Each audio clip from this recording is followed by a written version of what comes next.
সেই সকালবেলা ছুটে এসেছিলেন তৎকালীন ব্রিটিশ প্রধান বিরোধী দলীয়।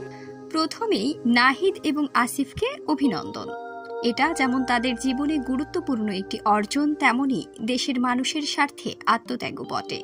কারণ অন্তর্বর্তীকালীন সরকারে থাকার কারণে সামনের ইলেকশনে তাদেরকে অংশগ্রহণ করা থেকে বিরত থাকতে হবে। বৃহস্পতিবার সামাজিক যোগাযোগ মাধ্যম ফেসবুকে স্ট্যাটাস দিয়ে এমন মন্তব্য করেছেন বৈষম্য বিরোধী ছাত্র আন্দোলনের আরেক সমন্বয়ক সার্জিস আলম। তিনি লিখেন, আমি বিশ্বাস করি তারা দুইজন এই অন্তর্বর্তীকালীন সরকারে পুরো দেশের মানুষের প্রাণের দাবিগুলোর প্রতিনিধিত্ব করবে, জনগণের রায় বাস্তবায়ন করতে চাপ প্রয়োগ করবে, আমাদের আস্থার প্রতিবিম্ব হয়ে উঠবে। সার্জিস লিখেন, 2024 সালের এই অভ্যুত্থানে সবচেয়ে বড় অর্জন বাংলাদেশের মানুষ তরুণ প্রজন্মকে নেতৃত্বে দেখতে চায়, দেশ গঠনে সামনের সারিতে প্রত্যাশা করে।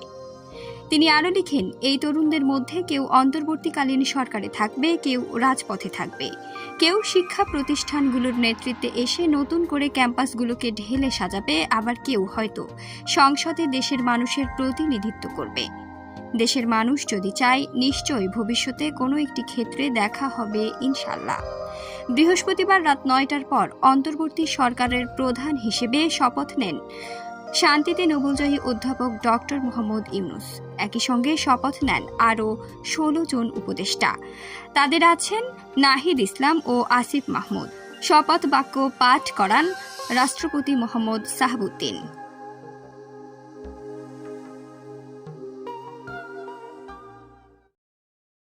প্রিয় দর্শক, আজকের মতো এ পর্যন্ত। সবার আগে সকল খবর পেতে ভিজিট করুন নিউজ টিভি বাংলা ওয়েবসাইট। সেই সাথে চোখ রাখুন নিউজ টিভি বাংলা ফেসবুক পেজে।